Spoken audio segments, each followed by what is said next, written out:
অনেক বছর আগে একটা ঘটনা শুনে খুব স্টান্ট হয়ে গিয়েছিলাম যে 1975 সালে মোহনবাগানের একজন diehard fan Umakanta Palodhi 42 south Sithi road এরকম কিছু একটা জায়গায় তিনি থাকতেন এবং মোহনবাগানের হার তিনি সহ্য করতে পারেননি এবং পরের দিনই কীটনাশক খেয়ে নিজেকে কমিটেড সুইসাইড এবং সুইসাইড করে ফেলেন এবং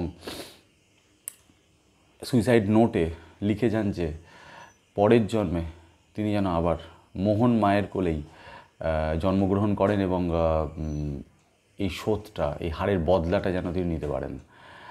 তো আজ প্রায় 50 বছর পর উমাকান্ত লাহিড়ী হয়তো বেঁচে নেই, কিন্তু হাজার হাজার উমাকান্ত লাহিড়ী আজও বেঁচে আছে এবং তার সেই স্বপ্ন পূরণ করতে হবে আজ।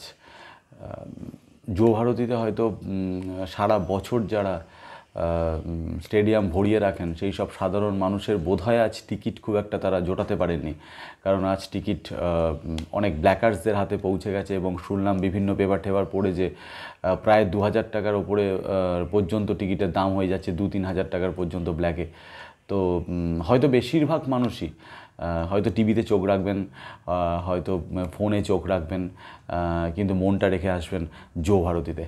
তো পৃথিবীর যে প্রান্ত থেকে আজ চেঁচানি হোক না কেন, সমস্ত মেরিনার্সের আওয়াজ প্রায় আজ যুবভারতীতেই যাবে।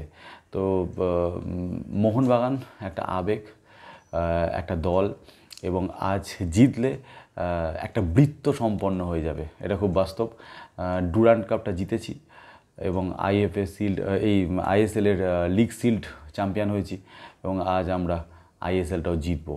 এবং বিশ্বাস করুন, আমি জানি না এটা আমার একান্ত যারা ঘনিষ্ঠ মানুষ আছে তারা হয়তো জানে যে আমার বাবা মারা যাওয়ার পর কোভিড পিরিয়ডে একদম যখন প্রায় মনোবলটা প্রায় কী বলবো একেবারে যখন তলানিতে গিয়ে ঠেকেছিল, সেই সময় আমার মনোবলটা ফিরিয়ে এনেছিল কিন্তু সেই 11 এবং সেই 11 সিনেমাটা আমি বোধহয় সপ্তাহে বোধহয় 2-3 বার আমি দেখেছি এবং তাতেই ফিরে এসেছি আবার। তাই মোহনবাগান রক্তে আজ সমস্ত কাজ থেকে ছুটি প্রায়, মোহনবাগানের দিকে চোখ রাখবেন, জয় মোহনবাগান বলে চেঁচাবেন এবং আজ যেন দাবানল হয়ে ছড়িয়ে পড়ে সব কিছু। মুম্বাই সিটি এফসি আজ খেলুক, যুবভারতীতে খেলুক 62,000 উমাকান্ত পালোধিদের বিরুদ্ধে। জিতবো বস। জয় মোহনবাগান।